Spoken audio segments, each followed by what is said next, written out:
Bonjour à tous et merci de nous rejoindre sur Futur TV pour cette nouvelle édition de la rédaction. Voici les titres de ce journal. Une nouvelle flambée de violence à Tripoli entre les partisans et les opposants du régime syrien après la mort d'un habitant. L'armée muscle ses positions, mène des perquisitions et riposte aux sources de tir.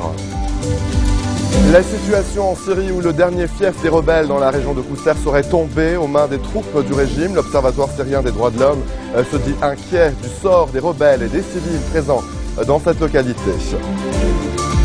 En Turquie, le mouvement de contestation est entré dans sa deuxième semaine sans perspective immédiate de sortie de crise.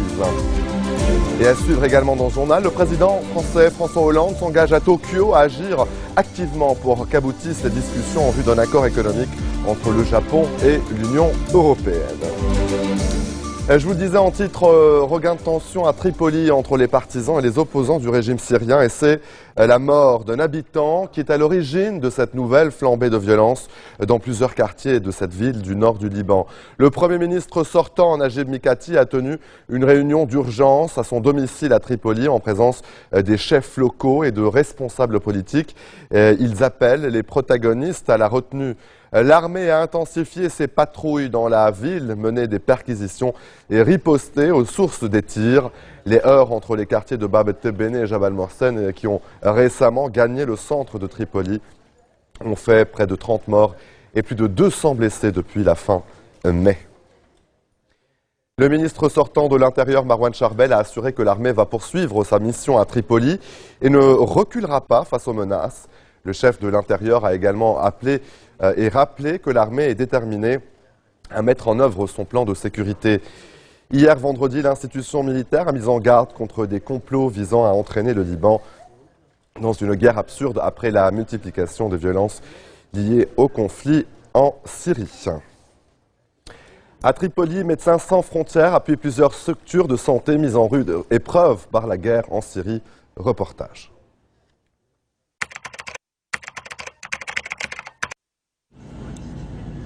Nous sommes à Tripoli, la seconde ville du Liban, située à 30 km de la frontière syrienne. En plus des 500 000 citoyens libanais et des réfugiés palestiniens présents dans la ville depuis des dizaines d'années, plus de 42 000 Syriens ont trouvé refuge ici depuis le début de la guerre. Tripoli compte désormais plus de 600 000 habitants. Depuis mai 2012, MSF appuie le service d'urgence de l'hôpital gouvernemental de Tripoli, qui en plus de couvrir les besoins de la population libanaise et palestinienne, doit faire face à l'afflux de blessés syriens et aux urgences médicales des réfugiés. L'organisation y forme le personnel médical et fournit un support technique pour la gestion des urgences ainsi que du matériel médical. Les besoins sont énormes. Lorsqu'il y a des conflits, on couvre ici 40% de tous les blessés de la ville. La majorité des blessés syriens ont fait passage par cet hôpital pour de la chirurgie. On a vu une inversion des patients qui arrivent. C'est plutôt des réfugiés qui consultent pour des urgences vitales que des blessés. C'est plus des urgences médicales et chirurgicales, pédiatriques, gynéco-obstétricales. La crise syrienne a exacerbé le conflit local entre les communautés sunnites et alaouites des quartiers défavorisés de Jabal Morsen et Bab el-Tabaneh, où l'accès aux soins est limité. MSF intervient dans 2 cliniques des 2 quartiers en fournissant des consultations de santé primaire ainsi que des médicaments et du matériel. Au sein de l'hôpital de Dar al-Zahra, MSF offre également des consultations gratuites aux réfugiés syriens et aux Libanais les plus vulnérables depuis février 2012. La plupart des patients syriens viennent pour des problèmes médicaux chroniques ou aigus, et de plus en plus pour des pathologies liées aux mauvaises conditions de vie. Dans la région de Tripoli, les besoins en santé mentale sont également très importants. MSF offre de plus en plus de consultations psychologiques et psychiatriques aux communautés libanaises victimes du conflit local et aux réfugiés syriens souffrant de troubles psychologiques liés ou aggravés par la guerre. Les hélicoptères syriens ont de nouveau bombardé une région libanaise près de la frontière syrienne. 6 obus se sont abattus sur la région de Wadi Hamid, près de la localité d'Arsal, sans faire de victimes. Ces bombardements interviennent après la prise cette semaine de la ville syrienne de Kousser par les troupes du régime et le Hezbollah. Depuis le début du conflit syrien en 2011, la région d'Arsal a été un passage pour les blessés et les réfugiés, mais également, selon des sources de sécurité, pour la contrebande d'armes ou le passage de combattants à travers la frontière.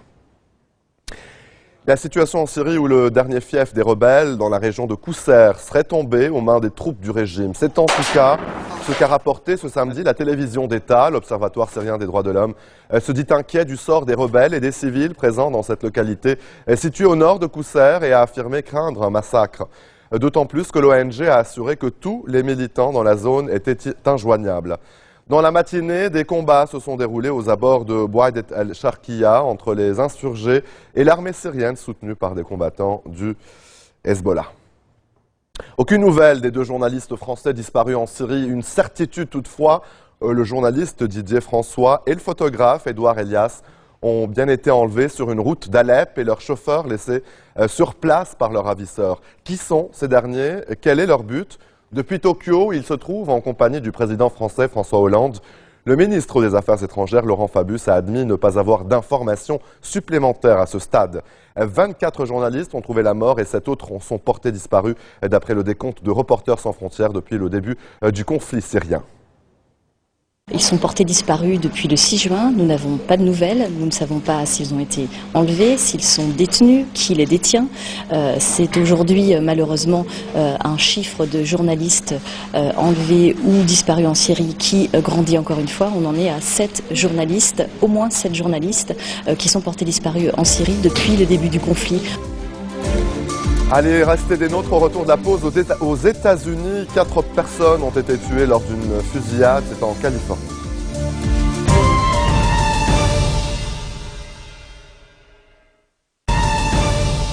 Le retour sur le plateau de l'info en Turquie. Le mouvement de contestation est entré dans sa 2e semaine sans perspective immédiate de sortie de crise. Des affrontements entre manifestants et policiers ont éclaté ces dernières heures dans un quartier périphérique d'Istanbul. Et de manière plus pacifique, des milliers de personnes se sont une nouvelle fois rassemblées sur la place Taksim, épicentre de la contestation. Depuis plusieurs jours, la police ne cherche plus à déloger ces protestataires. Mais à Ankara, des milliers de personnes ont également investi un parc de la capitale pour dire leur opposition au régime, accusé de dérive autoritaire. Les dirigeants du parti au pouvoir AKP se réunissaient ce samedi et certains évoquent l'idée d'organiser des élections anticipées afin de sortir de l'impasse. Allez, en bref, dans le reste de l'actualité, Saïd Jalili a été la cible de toutes les attaques lors du dernier débat pour la présidentielle iranienne qui se tiendra le 14 juin. Le négociateur en chef dans le dossier nucléaire est critiqué par les 7 autres candidats pour son intransigeance, à commencer par l'ancien chef de la diplomatie Ali Akbar Velayati qui lui reproche de ne pas avoir fait avancer cet épineux dossier depuis plusieurs années. Le maire de Téhéran élargit le débat et propose un changement de politique étrangère. Aux États-Unis, 4 personnes ont été tuées lors d'une fusillade. Cela s'est passé à Santa Monica, en Californie. Pour une raison indéterminée, un homme a ouvert le feu à plusieurs reprises en plusieurs lieux avant d'être lui-même abattu par la police dans la bibliothèque du campus de l'université. Un 2e individu a été interpellé, mais on ignore précisément son lien avec cette fusillade. Les dirigeants chinois et américains semblent décidés à parvenir à un nouveau modèle de coopération. L'expression a été utilisée par Barack Obama et Xi Jinping. Il s'agit de la première rencontre entre les présidents des 2 plus grandes puissances mondiales. Ce sommet informel dans une propriété privée en Californie se poursuit ce samedi. Plusieurs centaines de personnes ont manifesté contre la venue du président chinois. Parmi les protestataires, des défenseurs des droits de l'homme. Le président français François Hollande s'est engagé ce samedi à Tokyo à agir activement pour qu'aboutissent les discussions en vue d'un accord économique entre le Japon et l'Union européenne et n'a pas ménagé ses efforts pour renforcer la relation franco-japonaise. Hollande est le premier président français en visite d'État au Japon depuis 17 ans. Je vous propose de l'écouter. Nous avons une relation d'amitié depuis longtemps avec la Chine et nous avons une relation de partenariat exceptionnelle, d'amitié exceptionnelle avec le Japon. Et ne nous demandez pas de choisir. Je suis ici au Japon, heureux d'être au Japon, fier de ce que nous pouvons faire ensemble. Un mot pour le président du Nikkei, puisque c'est les Français sur les pays tiers, comme nous l'avons montré en Turquie avec le réacteur. Mais je ne veux pas qu'il y ait comme une volonté de la part de la France de réduire son commerce avec la Chine. Ce que je veux, c'est que les Chinois achètent davantage de produits français. Nous avons une part de responsabilité, à nous d'être plus compétitifs. À mes yeux, pour cette visite d'État, que nous puissions nous devons agir vite, avec efficacité et avec volontarisme. C'est ce que le Premier ministre Abe m'a dit vouloir pour son pays, c'est ce que je veux pour la France. Chaque pays détermine souverainement sa politique énergétique. Et nous ne voulons en aucune manière intervenir sur les choix, en l'occurrence du Japon. Le Japon fera ce qu'il pensera avoir à faire en matière d'approvisionnement énergétique ou de production d'énergie. Vous avez énormément parlé de culture pendant ce voyage, d'échanges culturels avec le Japon.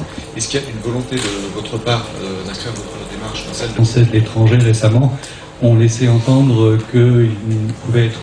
Mais de toute manière, quel que soit son choix, nous avons à coopérer pour plus de sûreté, pour avoir le plus haut niveau, France, Japon, d'autres pays, pour qu'il n'y ait aucun doute sur la fiabilité des centrales. La conférence de presse de François Hollande à Tokyo. Maintenant, Nelson Mandela est de nouveau à l'hôpital suite à une récidive de son infection pulmonaire chronique. Âgé de 94 ans, le premier président noir d'Afrique du Sud est dans un état préoccupant, mais stable et respire désormais sans assistance, selon le porte-parole de la présidence qui voit un signe positif. Nelson Mandela, à nouveau hospitalisé. L'état de l'ancien président sud-africain de 94 ans qui souffre d'infection pulmonaire est jugé préoccupant mais stable. Depuis quelques jours, l'infection du président Mandela est devenue persistante.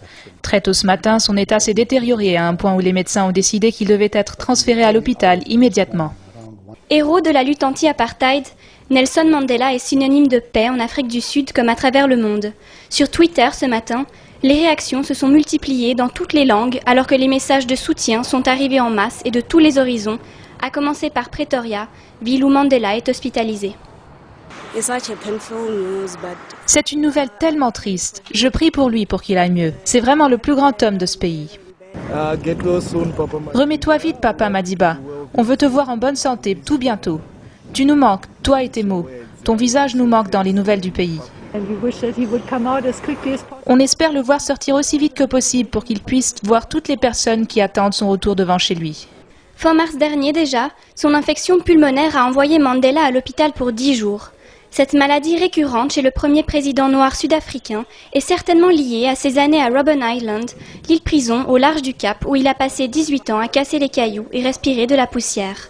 Pour son porte-parole, Madiba, comme le surnomment ses compatriotes, peut encore nous surprendre. C'est un battant. Il s'est déjà relevé plusieurs fois d'autres crises tout aussi graves et il sera de nouveau parmi nous. L'espoir est donc là en Afrique du Sud. Même s'il n'apparaît plus en public depuis 3 ans, Mandela reste un symbole fort dans le pays où il est perçu comme l'artisan du passage du régime ségrégationniste à la démocratie en 1914. Une transition réussie qui lui a valu, à lui et au dernier président de l'apartheid, Frédéric de Klerk, un prix Nobel de la paix partagé en 1993. Mariage princier en ce moment même à Stockholm. La benjamine du roi de Suède, la princesse Madeleine, dit oui au financier américano-britannique Christopher O'Neill. Vous le voyez sur ces images en direct donc de Stockholm. La cérémonie a lieu dans la chapelle du Palais Royal d'où les jeunes mariés doivent partir en carrosse pour parader dans les rues alentours. Quelques 600 convives sont attendus pour le banquet dont la princesse Charlène de Monaco. Christopher O'Neill, que Madeleine a rencontré à New York, a décidé de renoncer au titre de princesse et à la nationalité suédoise, sans quoi il devrait donc abandonner ses activités commerciales. Et c'est ainsi que se referme cette édition. Tout de suite, le rappel des titres qui ont marqué l'actualité de cette journée. Nouvelle flambée de violence à Tripoli entre les partisans et les opposants du régime syrien. Après la mort d'un habitant, l'armée muscle ses positions, mène des perquisitions et riposte aux sources des tirs. La situation en Syrie où le dernier fief des rebelles dans la région de Kousser serait tombé aux mains des troupes du régime. L'Observatoire syrien des droits de l'homme se dit inquiet du sort des rebelles et des civils présents dans cette localité. En Turquie, le mouvement anti-Erdogan ne faiblit pas. La contestation se poursuit et entre dans sa deuxième semaine sans perspective immédiate de sortie de crise. Et le président français François Hollande s'engage à Tokyo à agir activement pour qu'aboutissent les discussions en vue d'un accord économique entre le Japon et l'Union européenne. Merci de votre attention. Retrouvez-nous tous les jours à 16h40 heure de Beyrouth. Vous pouvez également nous suivre en ligne et en direct au www.futurtvnetwork.com ou en téléchargeant gratuitement notre nouvelle application mobile Futur TV Lebanon. Excellente suite de programmes sur notre antenne et à bientôt.